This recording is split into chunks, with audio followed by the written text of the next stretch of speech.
Good evening and welcome to our news programme. It's 6 o'clock on a Saturday evening, coming to you from the heart of Wyke Regis.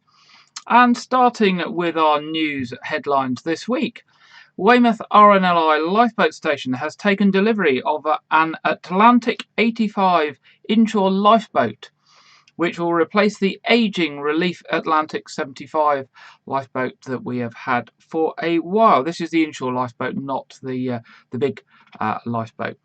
You can see the old and new inshore lifeboats in the picture on the screen. The new Atlantic 85, named Jack and Phil Clare, is a larger, more modern and capable boat and features an additional fourth crew seat, as well as an integrated communication system, radar, direction finding equipment, etc., to enhance its search and rescue capability, along with advanced navigation systems. Powered by a powerful twin 115 horsepower four-stroke engine, which gives it a top speed of 35 knots, the lifeboat is also faster and more economical than its predecessor, and it's also friendlier to the environment. The Jack and Phil Clare was escorted into Weymouth Harbour on Monday the 19th, so that was last Monday, flanked by the Weymouth all-weather lifeboat, which is the big one, and the current inshore lifeboat. Dorset and Wiltshire Fire and Rescue have issued an amber wildfire alert for the Dorset area, and this is likely to stay in place into next week. The alert means that should a wildfire be experienced, it could spread quickly and easily due to the dry and windy conditions. As seen with the major incident at Wareham Forest last year, wildfires take a great deal of resources and time to bring under control and cause devastation to heath, woodland and wildlife. Group Manager Jason Moncrief from Dorset and Wiltshire Fire and Rescue said, in light of the amber wildfire alert, we are asking for the public's help by not having campfires or using disposable barbecues in our forests and heathlands. Whilst we understand that the lifting of some lockdown restrictions combined with the dry weather means people will want to go out and about, we cannot stress enough the importance of being fire aware. Please follow some few simple steps so we can avoid another wildfire in our beautiful countryside. And the steps that Dorset and Wiltshire Fire and Rescue want you to follow are: don't have barbecues or campfires on heath or in open spaces. The risk of fire spreading is too great with the current conditions. Extinguish cigarettes properly. Don't throw your cigarette ends onto the ground or out of car windows. Take a litter home, and of course, if you see a fire in the countryside, call 999 straight away and report it immediately to the fire and rescue services, providing, most importantly, as much detail as possible on the location of where the fire is and access to it. Weymouth-based community interest company, and I'm just looking for here we go. Way Forward, founded by Jason West and Baron Miles, has teamed up with Weymouth College, the DWP, to create 5 new jobs for universal credit claimants from Weymouth, aged 24 and under. Connor Hansford, who's 23, is the Weymouth Library of Things Project Catalyst. Well, that's quite a title, isn't it? Weymouth Library of Things Project Catalyst. And Connor says the idea for a Weymouth Library of Things came from Ross Dean, founder of the Repair Cafe in Weymouth. Libraries of Things enable communities all over the world to borrow tools and other items for a fraction of what they would cost to buy, saving people money and reducing waste. We are encouraging members of the public to get in touch with WayShare using our website to tell us what they would like to borrow or to donate items to the library of things they no longer need. WayShare will be partnering with the Repair Cafe to ensure all items are in good working order. Donations are currently being accepted in the following 4 categories: car and bike, tech, hobbies and home and garden. Popular items include things like pressure washers, carpet cleaners, sewing machines and power drills. To get in touch with the Library of Things and to find out more, there's a website, http://bit.ly/wayshare. That's http:// bit.ly/wayshare. Wayshare is being funded by Kickstart, a government scheme enabling employers to provide job placements for universal credit claimants aged between 16 and 24.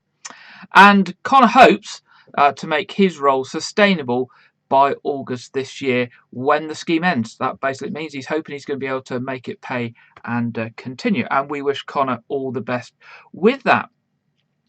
Dorset Police are investigating a burglary from a home in Dorchester and are appealing for anyone with information to come forward, and have issued some images of some jewellery. Let's see if we can find them. Here we are. Here's some pictures of some jewellery that was stolen from an address in South Court Avenue, Dorchester. It was broken into between 12 p.m. on Wednesday the 13th of April and 12 p.m. on Sunday the 18th of April, while the occupant was working away from home. A quantity of jewellery was stolen, including 4 white gold bands with diamonds and a gold necklace and chains. And you can see that necklace is quite distinctive in the picture. Police Constable Simon Rogers of Dorchester Police has said, "We are carrying out investigations into a burglary, and I would appeal to anyone who witnessed anything suspicious in the area during the relevant period to contact us, or anybody who has seen or been offered these items of jewellery." Of course, you can contact Dorset Police on 101, or if you wish to do it anonymously, through Crime Stoppers, the independent charity. And we will give you the Crime Stoppers number in a minute, together with another story. The story and comments in respect to the railings on Weymouth Harbour side continues. Remember, we have spoken about this before. And Dorchester MP, the MP for West Dorset, Chris Loader, has made some comments on it in the last week. Chris Loader has said that Custom House quay railings in Weymouth must go ahead to prevent further unnecessary death, following another 3 people having fallen into the harbour on Friday night, with 2 of them having to be rescued by Dorset Fire and Rescue. Mr. Loader said, "I realise how some people feel about these railings going up, but if your son or daughter or relative died falling in, I think you would have wished that action had been taken." Following the death of one of his constituents in Weymouth Harbour, the West Dorset MP has been keen to see action taken to prevent further loss of life. Over the past few years, a total of 14 people have fallen into the harbour, including a further fatality in June last year. Mr. Loader said, "The real issue here is that people have died, and that has been totally ignored in the debate so far. I agree that in an ideal world these railings would not be needed, but people have lost their lives, and thus far Weymouth Town Council have done nothing about it, which is why he supports the action taken by Dorset Council." And of course, part of the issue with this story is that Dorset Council have taken the action, not Weymouth Town Council, and I believe the Town Council weren't properly consulted appropriately before the action was taken. Also, another story involving Mr. Loader, an A-Road task force to address urgent and long-term issues with Dorset's main roads has been launched. The task force, which has had its first meeting yesterday, was launched by West Dorset MP Chris Loader and includes representation from elected Dorset Council members, people from Dorset Highways and Highways England. Mr. Loader said it's vital that we get some focus on addressing key problems and act as a cohesive team to improve our main roads in Dorset, especially given the environmental and safety issues we face. The task force will focus primarily on the A35, which is one of our main routes, resolving tackling environmental pollution, flooding at the Monkey Jump roundabout in Dorchester, the Dorchester Bypass, and congestion in and around Bridport, Dorchester and Weymouth. Mr. Loader continued, "We are now working proactively towards solutions that reduce problems on our county's A-roads, like pollution, speeding on the A30 near Sherborne, flooding at Grimstone and accident hotspots along the A37 at Stratton." Wessex Water is helping customers save water and money in their bathrooms by offering free leaky loo strips. And I'm just looking for my leaky loo strips picture, and I can't see my leaky loo strips picture.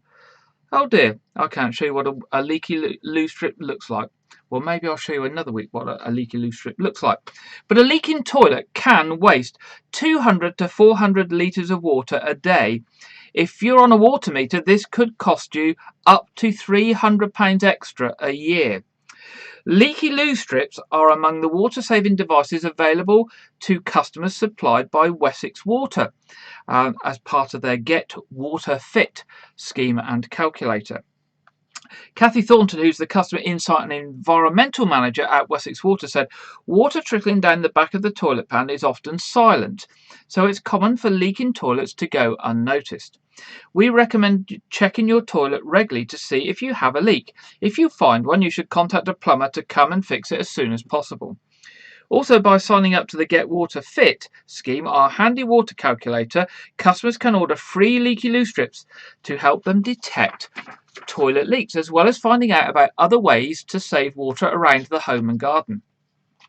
And basically, how you check your leaky loo is you flush your toilet, leave it for 15 to 30 minutes, dry the inside of the back of the toilet pan with a piece of toilet paper, apply one of these sticky leaky loo strips down the back of the pan, down to the water levels. Of course, then washing your hands, because we've been doing something with the toilets. Leave your toilet alone for 3 or 4 hours and then check for the following. If the leaky loo strip or piece of paper remain dry, you don't have a leak.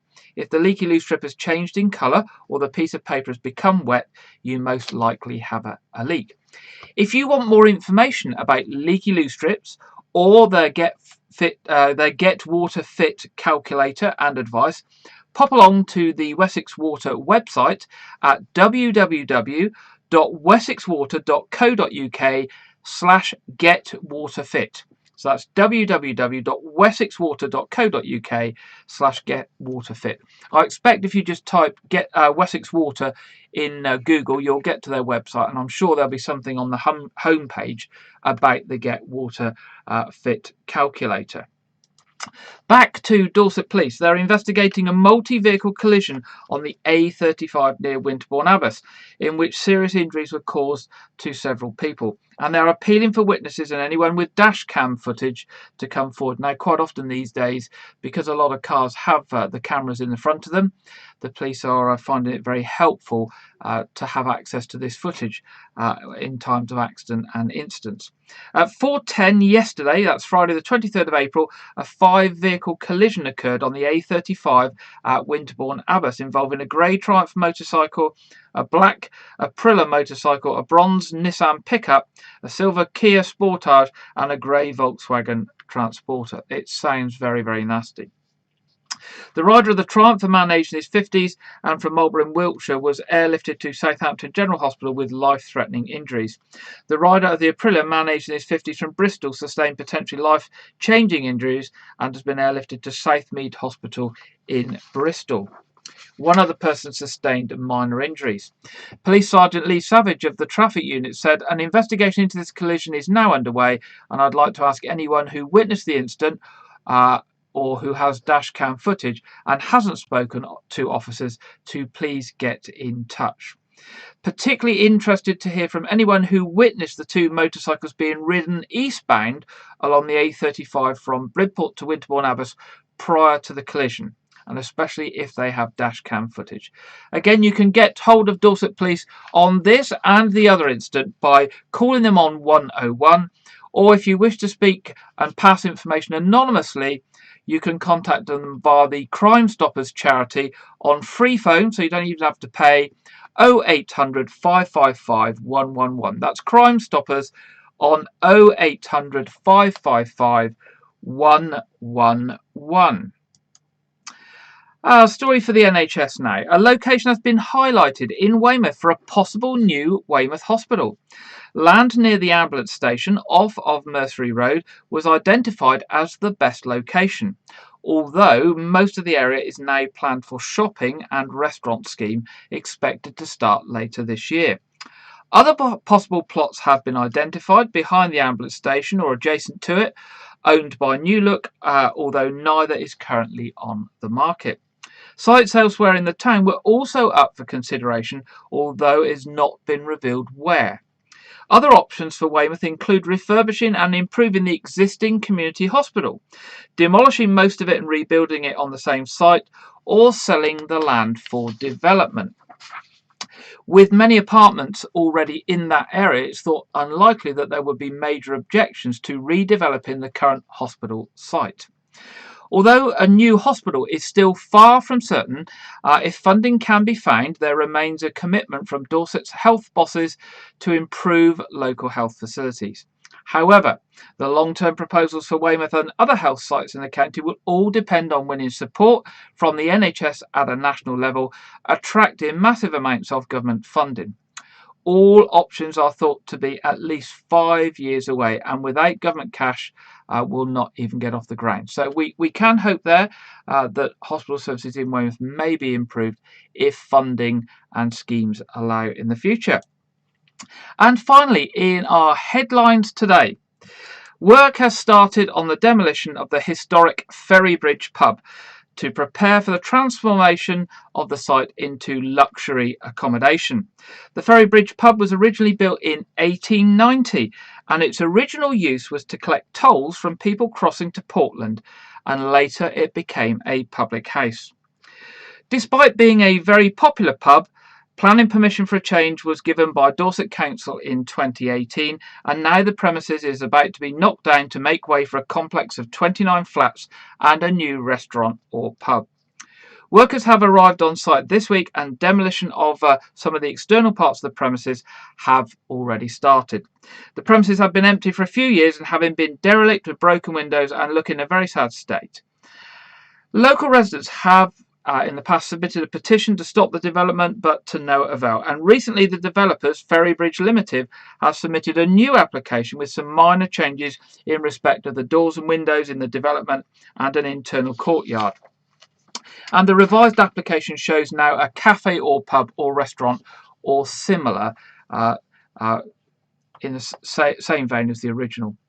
The biggest thing for local people will be that whether you agree or disagree with the demolition and the redevelopment, it will change the skyline that has been broadly unchanged for the last 140 years when leaving Weymouth and Wyke Regis and travelling to Portland. There we are, that's our headlines for tonight. So on to our first report for this evening. Yesterday, the 23rd of April, was St George's Day. But how much do you know about St George and how he became the patron saint of England? So in our first report tonight, Lydia looks at the history of St George and becoming the patron saint of England. Every nation has its own patron saint who in times of great peril is called upon to help save the country from its enemies. St George being the patron saint of England, and we marked St George's Day yesterday, the 23rd of April. But who was St George, and what did he do to become England's patron saint? Very little is known about St George's life, but it is thought he was a high-ranking officer in the Roman army, who was killed in around AD 303. It seems that the Emperor Diocletian had St George tortured to make him deny his faith in Christ. However, despite some of the most terrible torture even for that time, St George showed incredible courage and faith and was finally beheaded near Lydda in Palestine. His head was later taken to Rome, where it was interred in the church dedicated to him. Stories of his strength and courage soon spread throughout Europe. The best-known story about St George is his fight with a dragon, but it is highly unlikely that he ever fought a dragon, and even more unlikely that he ever visited England. However, his name was known here as early as the 8th century. In the Middle Ages, the dragon was commonly used to represent the devil. Unfortunately, many legends connected with St. George's name are fictitious, and the slaying of the dragon was first credited to him in the 12th century. St. George, so the story goes, killed a dragon on the flat-topped Dragon Hill in Uffington, Berkshire, and it is said that no grass grows where the dragon's blood trickled down. It was probably the 12th century Crusaders, however, who first invoked his name as an aid in battle. King Edward III made him the patron saint of England when he formed the Order of the Garter in St George's name in 1350, and the cult of the saint was further advanced by King Henry V, at the Battle of Agincourt in northern France. Shakespeare made sure that nobody would forget St George, and has King Henry V finishing his pre-battle speech with the famous phrase, "Cry God for Harry, England and St. George." King Henry himself, who was both warlike and devout, was thought by his followers to possess many of the saint's characteristics. In England, St. George's Day is celebrated, and his flag flown, on his feast day, April the 23rd. An interesting piece of trivia: Shakespeare was born on or around St. George's Day 1564, and if the story is to be believed, died on St. George's Day 1616. An appropriate end perhaps for the man who helped to immortalize the saint in English tradition. There are also some local links with St. George. The will of Alfred the Great is said to make an early reference to St. George of England, in the context of the Church of Fordington, Dorset. Certainly at Fordington a stone can be seen over the south door described as a tympanum. The tympanum represents St. George depicted impaling an enemy soldier with the butt of his lance, which carries a large gonfalon with a lengthwise plain cross and 3 tapering tails. It is believed that the relief may commemorate the appearance of St. George at the Battle of Cerami in 1063. And yet another interesting piece of trivia: for over 300 years from the 9th century the patron saint of England was actually an Englishman, St. Edmund, or Edmund the Martyr, the Anglo-Saxon king of East Anglia. St. George is truly an international saint, and England is not the only country or region to claim him as its patron. England shares St. George with Venice, Genoa, Portugal, Ethiopia and Catalonia among others as their patron saint, and many of these places have their own celebrations and ceremonies in his honour. There we go. Thank you, Lydia. And I actually learnt quite a bit watching that report earlier. I didn't realise that there was a link with St George's Church at Fordington. Obviously there is with the name, but I didn't realise that there was this very old piece of stone that goes back before the existing church that's there now, and that there was a mention of the church at Fordington in the will of, I think it was Alfred the Great, mentioned in that report, and linking it with St George. And of course also I didn't realise that the patron saint of England before St George was St Edmund, and of course we have our own St Edmund's Church here in Weymouth at the bottom of Lanehouse Hill. So there we go, some local links and trivia there in the national and international story of St George, also patron saint of other places as well. So thank you to Lydia for telling us all about that this evening. On the 6th of May, there are local elections in Wyke and across Dorset, mainly for the Police and Crime Commissioner for the county, and that's the person who is overall responsible for the management and strategy and what the police do. But on the same day, there are elections for a local councillor in Preston, and also right on our doorstep here in Wyke Regis. And this is for the Weymouth Town Council, so our most localist tier of council. Over the last few weeks, I've interviewed the 3 candidates who are standing in the Wyke Regis ward for Weymouth Town Council. That's Claudia Webb for the Green Party, Becky Blake for the Labour Party, and Joanna Dickinson for the Conservative Party. So I thought this evening, with the election just over a week and a bit away, I would bring the 3 of them together so that you can compare them. And if you've not seen the previous interviews or you don't know the individuals, it might help you decide who they are and what they stand for, and may give you some information to help you make a choice on how you might like to vote in the Weymouth Town Council elections on the 6th of May.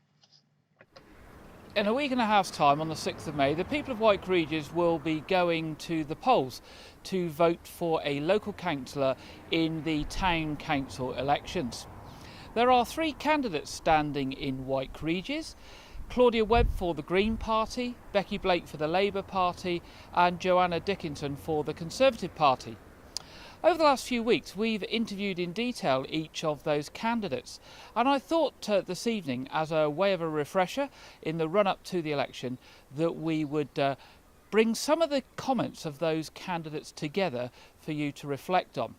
So I asked each of the candidates in turn, why are they standing for the local council, the Weymouth Town Council elections? Well, I've always been very much involved in the community in different ways. I've been a friend of the Rodwell Trail on their committee for the past 10 years, I think. I set up Plastic Free Weymouth as an initiative and campaign. I've worked with Envy Freedom, Weymouth Civic Society, things like that. So I've always been involved locally, and I was previously a councillor before I had to give it up for my Weymouth bid job. So now I've changed jobs, and I'd really like to get back into local politics again, especially now we've got Weymouth Town Council and a fresh start. Well, I'm standing, Gary, because I think I've probably always going to stand for this ward. It's kind of in my blood. My mum was Brenda Dent. She was the local Wyke councillor for many years, and she was incredibly passionate about Wyke. She loved it, and she's also actually the reason I believe there are genuine politicians as well. There are those that aren't just in it for egos. They really do care about people. I'd seen my mum come home and cry when she was trying to help sort somebody out. She'd go away, she'd have a cry, she'd think about how to solve the problem, get it done, and then help them. And to me, that's what sort of the community is all about, and being really there for people. Right, having worked in Wyke Regis for over 20 years, I owned a dental surgery on the Portland Road. A lot of the Wyke residents supported my practice through that time, and I just feel it's time that I gave something back to the Wyke residents, and that's why I'd like to stand and try and help people. I then went on to ask, as people go to the polls on the 6th of May, why should they vote for you? Obviously, the Green Party locally is doing really well at the moment. People can see that their councillors are fair and have integrity. I'm proven to be a hard worker and trustworthy for that matter, and I never let ego or party politics get in the way of decisions. I try to listen to people and do what they want me to do, not what I want to do. I'm guaranteed to work hard for any of the constituents of Wyke Regis. Well, I think I'm actually giving people a unique opportunity and respect that I am actually Wyke born and bred. I'm very much invested in this community. I'm always busy in myself trying to get positive things done anyway. But this is my home as well. I mean, my children go to this school here. I run my business here. My friends and families are here. Wyke is very, very important to me, and I'm very passionate. And for that reason, I'm always going to be enthusiastic and diligent. And, I want good things for this area. Well, because I'm a doer, and a stayer. I don't know whether those are proper words, but if I say I'll do something, I try and stick to it and see it through. And also as well, I feel that because I've worked in this area for so long, I do feel part of the community, and I do think after all this COVID has finished that we do need to get back as a community and try and make Wyke Regis the best place to live for everybody. So there you have it. You've heard from the three candidates in the Wyke Regis ward, from Claudia, from Becky and from Joanna. You've now got an idea of what they look like and who they are, and some of their views on why they're standing and why you should vote for them.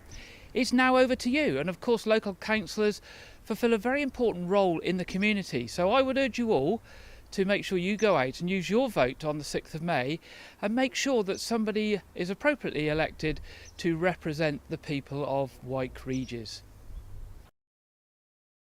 There we go. That was me pulling together some of the comments made by the candidates over the last few weeks. You will also, if you live in Wyke Regis, obviously have leaflets that have come through your door. You may have had some of the candidates knocking on your door to speak to you as well.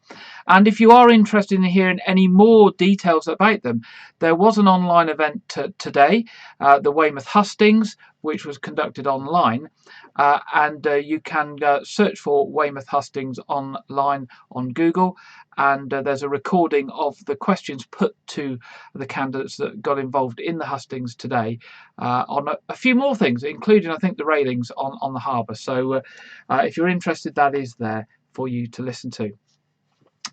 Our next story this evening is that this week has also been a significant event for the Queen. Unfortunately, as we know, last weekend we had the funeral of the Duke of Edinburgh, but this week was the Queen's 95th birthday. quite a feat to get to 95 years, and obviously not a good time to be celebrating a birthday just after the funeral of your husband of many, many years.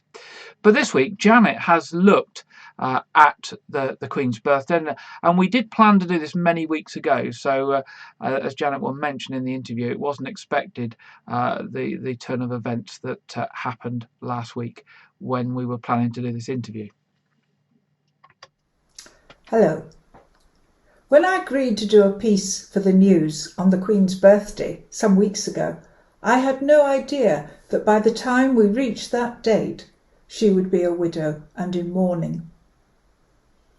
Elizabeth II, in full Elizabeth Alexander Mary, was born on April the 21st, 1926. In 2015, she surpassed Victoria to become the longest reigning monarch in British history. Elizabeth was the elder daughter of Prince Albert, Duke of York, and his wife, Lady Elizabeth Bowes-Lyon.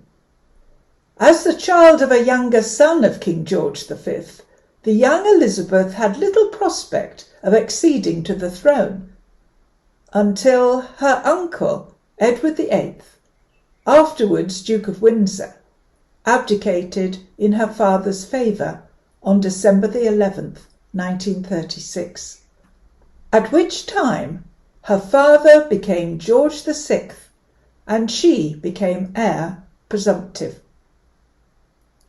She still hoped, however, that it would be a long time before she would actually be queen. And at her marriage to Prince Philip in 1947, she hoped that they would have some happy years together, just as man and wife. However, in the summer of 1951, the health of King George VI entered into a serious decline, and Princess Elizabeth represented him at the Trooping the Colour and on various other state occasions. On October the 7th, she and her husband set out on a highly successful tour of Canada and Washington, and after Christmas in England, she and the Duke set out again in January 1952 for a tour of Australia and New Zealand. But en route, in Sagana, Kenya, news reached them of the King's death on February the 6th, 1952. Elizabeth, now Queen, at once flew back to England.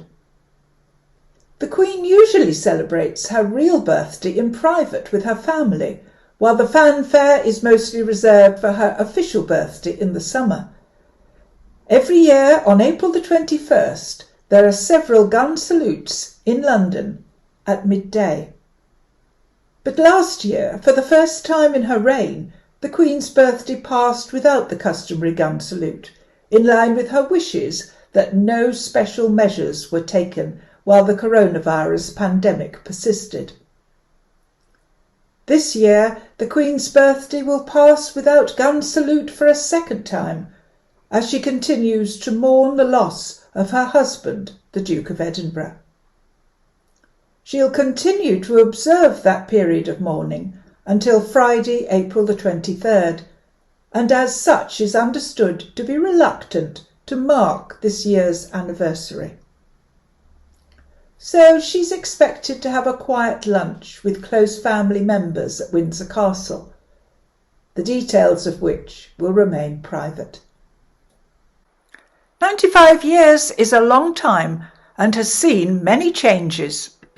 Here are some events in the Queen's long life. How many do you remember?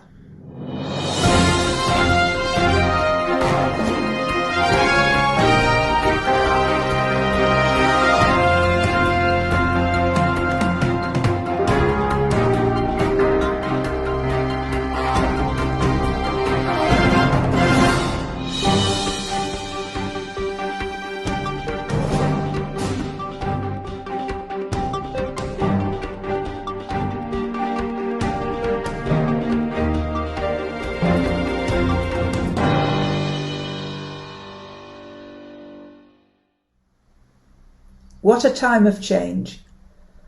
And let's hope there'll still be some more years for the Queen to enjoy. Goodbye for now. Thank you very much, Janet. They're reflecting on the Queen's 95th birthday, which has passed this year without all the usual gun salutes, etc. Now it's time for the national weather forecast from the Met Office, and we're going over to Alex Deakin. Hello again. The remarkably dry April weather continues this weekend, and it will be mostly sunny, but not entirely sunny. By Sunday, I think there will be a bit more cloud. Clear skies remain on Saturday night for most, but some cloud will topple into northeast Scotland, and it will push into, say, the Pennines and perhaps drift into parts of East Wales and the Midlands. Where we've got the cloud, of course, it will stay frost-free. And temperatures on the whole on Sunday are looking a little bit less cold compared to Saturday morning, looking like 2 to 5 degrees. So again, a frost fairly marginal, but there will be a touch of frost here and there as we start off Sunday. A dry and bright start for many, but cloudier skies on the whole for the North Sea coast. And you can see how this easterly breeze pulls in the cloud across central areas into Sunday afternoon. So a cloudier day to come for Scotland, for northern and central and eastern England. But the further west you are, the better chance it will stay sunny through Sunday. That breeze coming from the east will make it feel cooler, especially along the east coast and for parts of southeast England, where temperatures will be about 10 to 14 Celsius. Further west, it stays warm in the sunshine. High pressure remains close by in the south on Monday, but an area of low pressure moves into Scotland. This will bring rain or showers to Scotland, the wettest weather in the northeast of Scotland. Elsewhere, generally showery kind of rain. And then this low pulls south during Tuesday and Wednesday, but by then it breaks up into scattered showers. So rainfall next week continues to be very hit and miss. There will be some, but not a huge amount. Follow us on social media, of course, and we'll keep you updated with all the very latest. Bye-bye. Thank you very much to Alex Deakin from the Met Office with our national weather forecast. So what does the week hold for us in terms of locally here in Wyke Regis and Weymouth? Well, it's going to be sunny, certainly for the rest of the weekend, and most of the week will be sunny spells at least, if not longer sunny periods. Temperatures are going to be on average between about 11 and 13 centigrade, and there's just a tiny chance of rain or showers towards the end of the week. But maybe as the forecast develops during the week, those will actually disappear, or the chance of those will disappear, and we'll enjoy even more clear skies for the rest of the week. So let's just put that up. I didn't put my weather widget up. There's the weather widget. There's with the summer, and you can see there with the possibility of rain on Wednesday and Friday, but broadly sunny with some cloudy spells there as the week goes on. So what about our traffic and travel? Roadworks continue throughout Wyke Regis and beyond, particularly being undertaken by Wessex Water. And I think this story will be one that runs on for many weeks and many months ahead.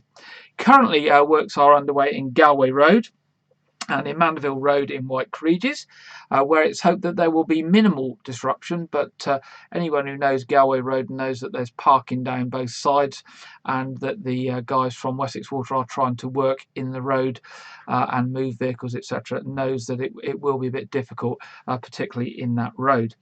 Further afield, Wessex Water are now moved on from the works outside Budmouth College and are now in the Rex Lane area of Chickerell.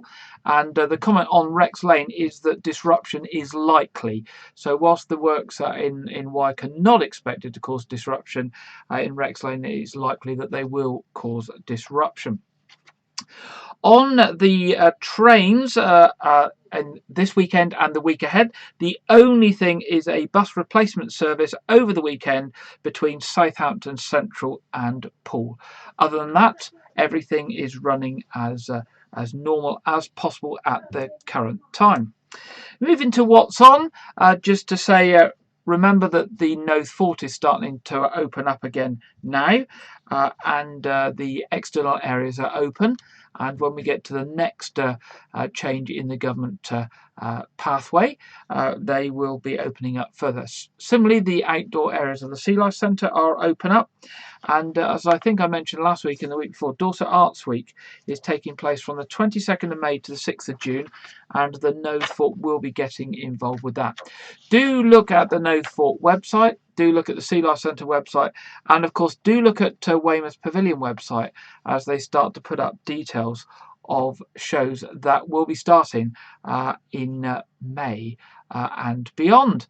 They've got lots of shows to catch up with over the last year. Many have been reorganised. So if you were looking forward to a show or a concert over the last 12 months, do keep an eye on the Weymouth Pavilion website, as hopefully it will be reorganised and you will be able to enjoy something, albeit a year late.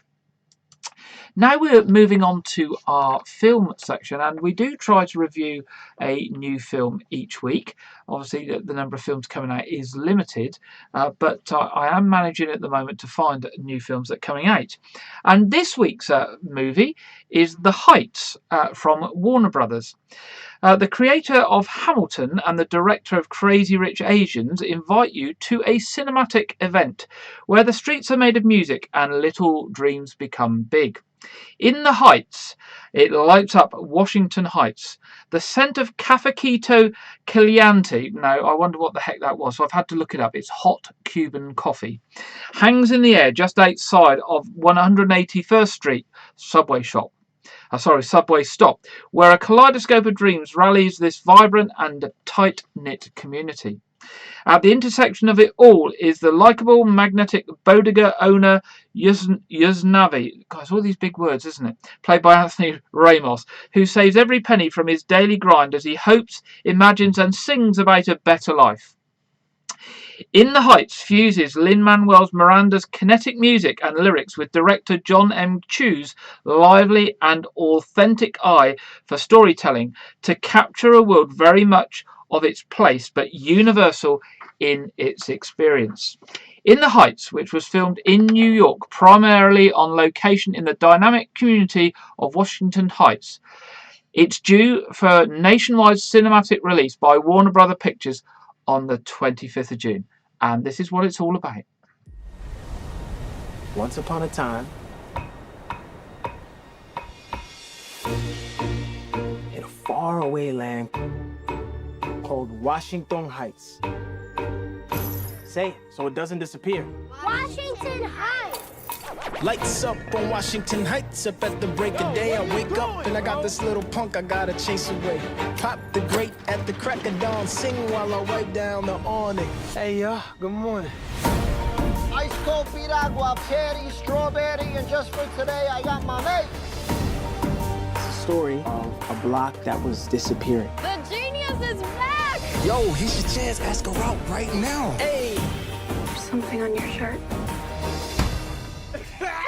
Smooth operator, all damn. We all had a sueñito. And when it came to dreams, we had to keep scraping by. Maybe this neighborhood's changing forever. Maybe tonight is our last night together, however. I just want to see the whole world through her eyes. They're talking about kicking out all the dreamers. It's time to make some noise. We had to assert our dignity in small ways. Little details that tell the world we are not invisible. This is the moment when you do better than me. Because you can see a future that I can't. But we go, we rap for people and the beat go. You made all of this? This is me. They used to say, if you work hard, you live by the rules, the money will come, the things will come. You ready? I've been saving up all my pennies in my piggy bank for this day. Today's all we got, so we cannot stop. This is our block. In the Heights, I hang my flag on display. Cheers. It reminds me that I came from miles away. This is crazy. From miles in the Heights. The best days of my life. And I built my little dream, my sueñito. In the Heights, the late nights you taste beans and here. In Washington Heights. Like the street lights, we're taking a flight to a couple of days in the life for what it's like in Washington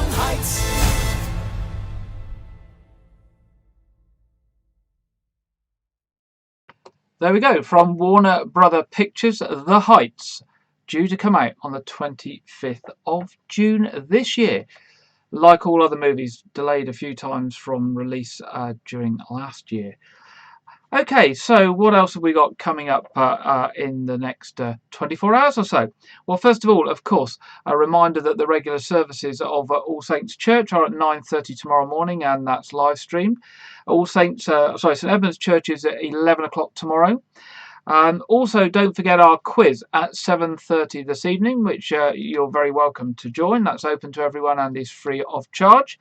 And of course, on Friday at 7 p.m, we have our Year in Gardening with Clive Gray, our weekly gardening programme, where we are doing some new material that as Clive produces it, and playing some of the material that he produced over the last 12 months, but making sure we keep it current to the time of year, so you can get some guidance on what you should be doing in the garden at the moment. Of course, we're a voluntary station that just broadcasts once a week. If you want to get regular local news from other community stations in the area, don't forget you've got Keep 106 Radio based in Dorchester. You've got Air 107.2 based in Weymouth, both community stations. And also you've got Chesil Radio based online that covers all of the South Coast. And they all provide services to you by voluntary means. So do take advantage of their services. So until next Saturday at 6 o'clock for our next news programme, I will join you then. Have a good week. Hopefully the weather will be nice, and you'll have a nice time ahead. We've missed you guys, honestly. Tried to style it out. But... This is so nice. Be even nicer on the sofa. It's only Josie and Mark. They look fine. But you can't always tell with COVID, can you? I'm just going to go grab some blankets. As we gradually come out of lockdown, meet outside. You're much safer in the fresh air because COVID-19 particles are blown away. Let's take this next step safely.